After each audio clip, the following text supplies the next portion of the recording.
Hello, thank you for clicking on this video. Welcome back. My name is Josh, for any of you guys that don't know. I am going to be reading a little bit from the Corpus Hermeticum and pretty much kind of making it delineate towards why I believe that we are all just God in human form, and why not only are we God, but we're Solomon, Hiram, Abiff, and yeah, that Chaos Magick is also real, along with why we might want to think about venturing into the Qliphoth and the tunnels of Set.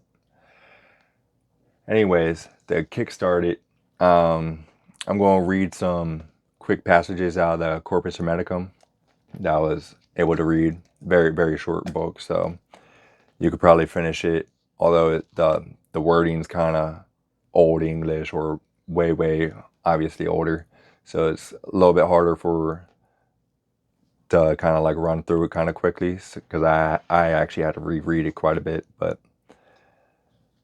these two passages pretty much go hand in hand, how we are like God, or not like him per se, but we are meant to become closer to him, if that makes sense. All right, the first little part that I'm going to read is from chapter 5. Though unmanifest God is most manifest. I will recount to thee this sermon, Logos, too, O Tat, that thou mayest cease to be without the mysteries of the God beyond all name, and mark thou well how that which to the many seem unmanifest will grow most manifest for thee. Now, were it manifest, it would not be, for that is made manifest is subject to becoming, for it hath been made manifest. But the unmanifest forever is, for it doth not desire to be made manifest, it ever is, and maketh manifest all other things. Being himself unmanifest, as ever being and ever making manifest, himself is not made manifest. God is not made himself by thinking manifest, i.e., thinking into manifestation. He thinketh all things manifest. Now, thinking manifest deals with things made alone, for thinking manifest is nothing else than making. He then alone, who is not made, 'tis clear, is both beyond all power of thinking manifest and is unmanifest. And as he thinketh all things manifest, he manifests through all things, and in all, and most of all, in whatsoever things he wills to manifest. Do thou then, Tat, my son, pray first unto our Lord and Father, the one and only one, from whom the one doth come, to show his mercy unto thee, in order that thou mayest have the power to catch a thought of this so mighty God, one single beam of him to shine into thy thinking. For thought alone sees the unmanifest, and that is itself manifest. All right, that was between Hermes and I believe his son Tat. Uh, anyways, what I got from that is, when we want to give praise, obviously give praise to God, the all and soft, if you will, because all he's got to do is stop thinking about us, and then we're gone. We don't exist. It is from his thinking that we are able to have form.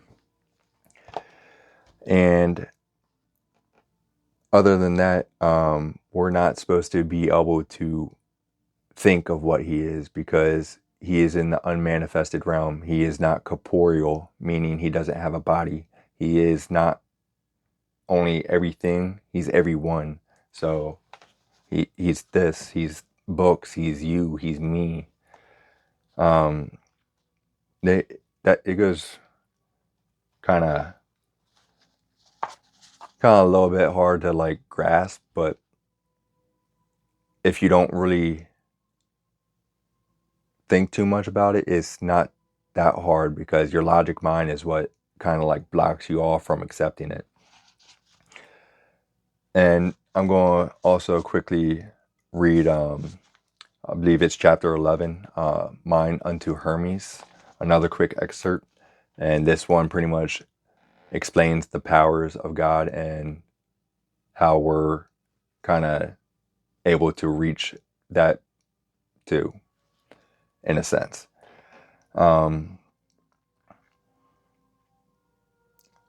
What then say we he is, that we may not bring round our sermon, Logos, into doubt, for not that mind conceives of God is doubtful.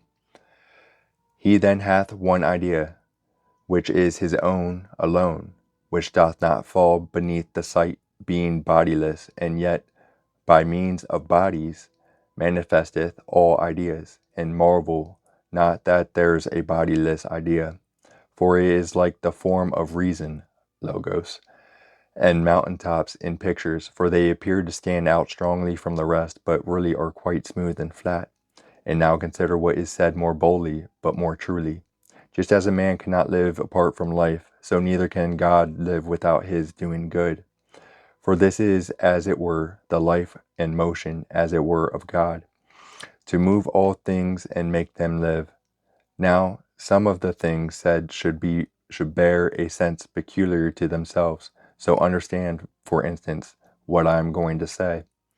All are in God, but not as lying in a place. For place is both a body and immovable, and things that lie do not have motion. Now things lie one way in the bodiless, another way in being made manifest. Think then of him who doth contain them all, and think that then the bodiless naught is more comprehensive, or swifter, or more potent, but it is the most comprehensive, the swiftest, and the most potent of them all. And thus think from thyself, and bid thy soul go unto any land, and there more quickly than the bidding will it be, and bid it journey oceanwards, and there again immediately 'twill be, not as if passing on from place to place, but as if being there. And bid it also mount to heaven, and it will need no wings, not will aught hinder it, nor fire of sun, nor altar, nor vortex swirl, nor bodies of the other stars, but cutting through them all, it will soar up to the last body of them all. And shouldest thou will to break through this as well, and contemplate what is beyond, if there be aught beyond the cosmos, it is permitted thee. Behold, what power, what swiftness thou dost have, and canst thou do all these things, and God not do them? Then in this way, know God, as having all things in himself, thoughts the whole cosmos itself. If then thou dost not make thyself like unto God, thou canst not know him, for like is knowable unto like alone. Make then thyself to grow to the same stature as the greatness which transcends all measure, leap forth from every body, transcend all time, become eternity, literally aeon, and thus and thus shalt thou know God. Conceiving nothing is impossible unto thyself. Think thyself deathless and able to know all arts, all sciences, the way of every life. Become more lofty than all height and lower than all depth. Collect into thyself all scenes of all creatures, of fire and water, dry and moist. Think that thou art at the same time in every place, in earth, in sea, in sky, not yet begotten, in the womb, young, old, and dead, in after-death conditions. And if thou knowest all these things at once, times, places, doings, qualities, and quantities, thou canst know God. But if thou lockest up thy soul within thy body, and dost debase it, saying, I nothing know, I nothing can, I fear the sea, I cannot scale the sky, I know not who I was, who I shall be, what is there then between thy God and thee? For thou canst know naught of things beautiful and good so long as thou dost love thy body and art bad. The greatest bad there is not to know God's good, but to be able to know good and will and hope is a straight way, the good's own path, both leading there and easy. If thou but settest thy foot thereon, 'twill meet thee everywhere, 'twill everywhere be seen, both where and when thou dost expect it not, waking, sleeping, sailing, journeying, by night, by day, speaking and saying naught. For there is naught that is not image of the good. Is God unseen? Oh, all right. That's all I was going to read on that. But yeah, we are meant to grow past our humanly capabilities and become like gods. I 100% agree with that mindset, because not only is it like miracles real, so magic, everything, conjuring demons, all is meant to be experienced, I believe. And that's why I am leaning towards a little bit of Chaos Magick. Peter Carroll, amazing author, very, very good at explaining stuff, especially if you have a kind of like an analytical mind like myself. He goes into depth on like the science base, and like kind of ties in like quantum mechanics with magic, which I find very, very helpful, because he goes in depth on how to explain why the only thing that exists is now. And that is backed up by pretty much quantum mechanics and shit. What's the fucking theory of the cat in the box? Schopenhauer? Yeah, fuck that name up. Anyways, I can't think of the name right now, but the theory is pretty much explaining what the wave function is. That there's multiple possibilities. Man, that's killing me. I can't think of the name right now. But nonetheless, if you are thinking about getting into Chaos Magick, he teaches you how to make symbols. What book was it in? I want to say it might have been in Libernal and Psychonaut. Yeah, there it is. Boom.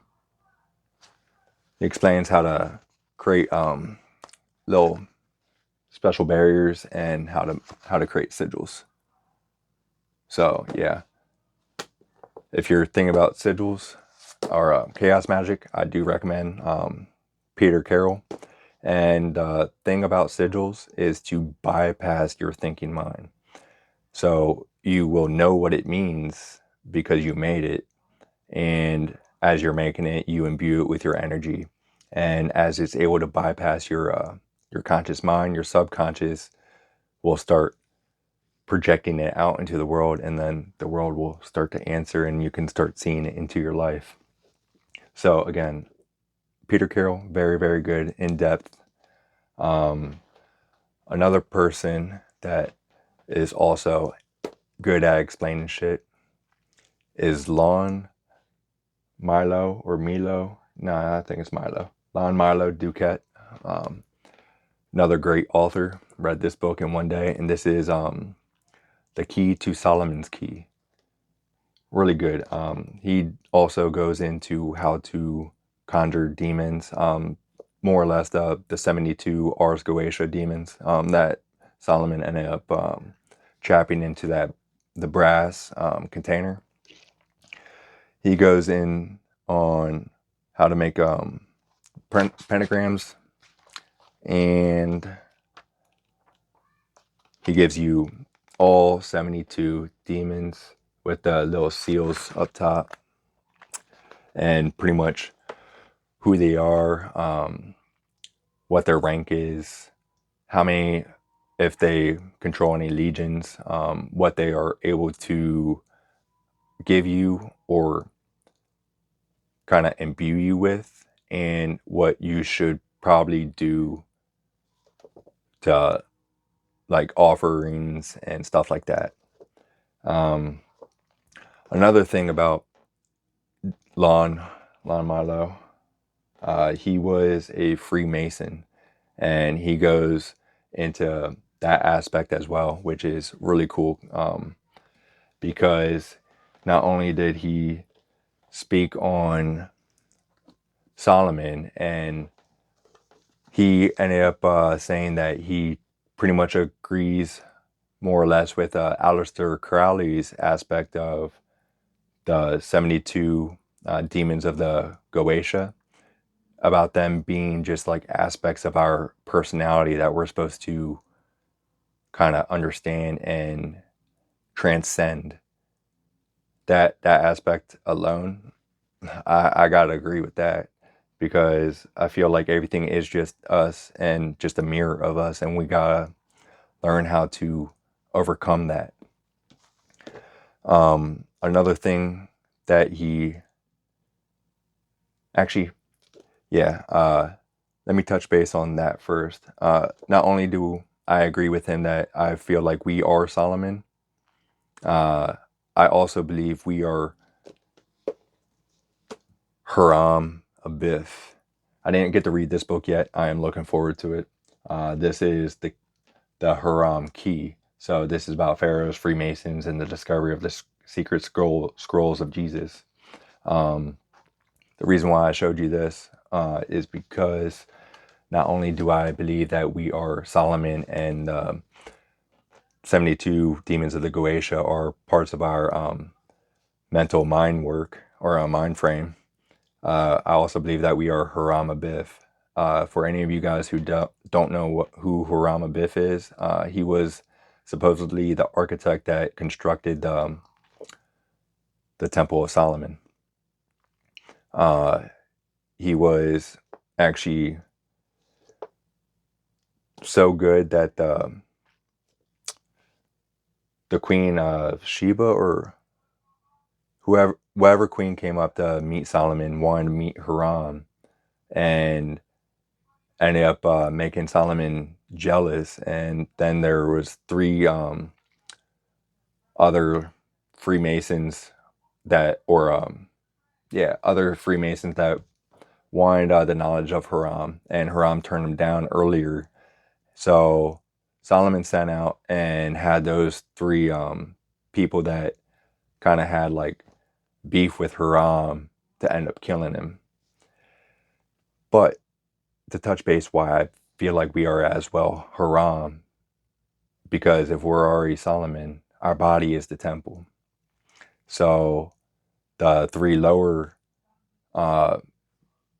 people or apprentices that we won't give knowledge to, and then that can kind of end up killing us or ruining us, is what I believe is like our three lower chakras. So that would be our root, sacral, and our solar plexus. So the root goes with greed, stability, lust with your sacral, and fear for your solar plexus. So those three aspects alone, I feel like, can destroy us, and that can destroy our temple and kill us.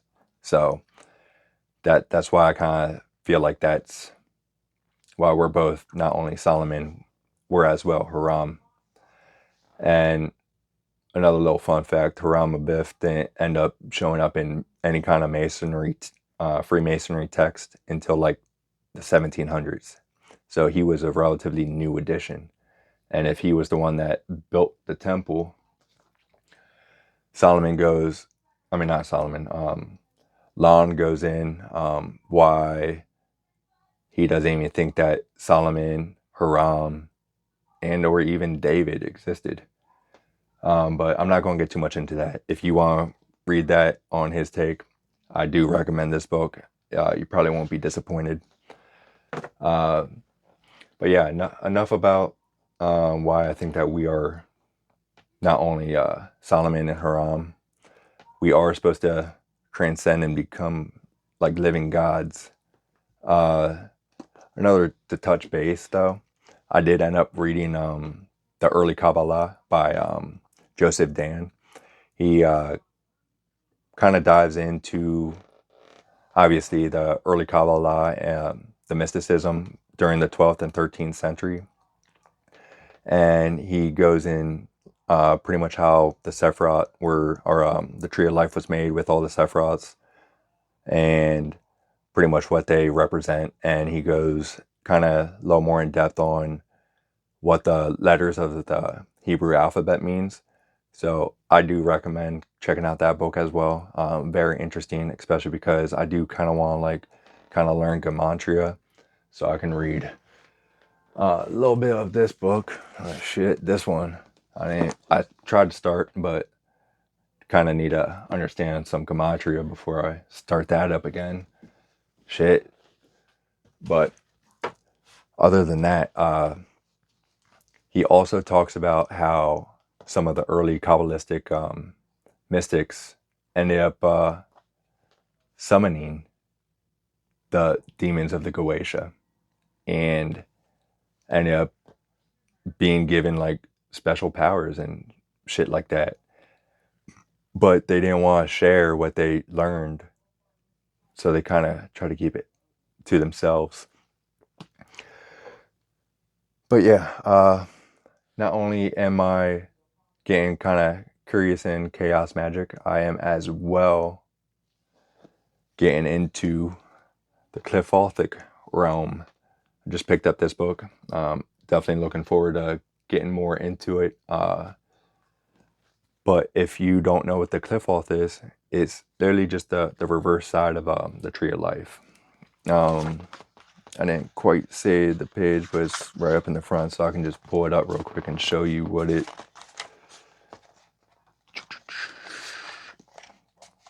Yeah, there it is. There's the tree of the Qliphoth. Boom. Do a quick scan.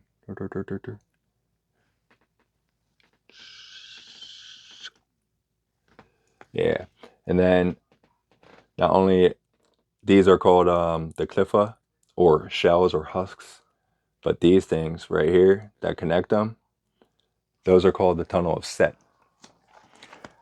And I do have that in the back part, so I'm looking forward to really reading into that, because the thing with the Qliphoth is that when the Tree of Life was getting made, either it was rebellion or like there was just too much energy that first like came down through the Sephiroth, and then it ended up exploding some of the shells, which dropped down, which ended up creating the Tree of Death. But also in the early Kabbalah, they were talking about having to go and retrieve the emanations and pretty much transcending them.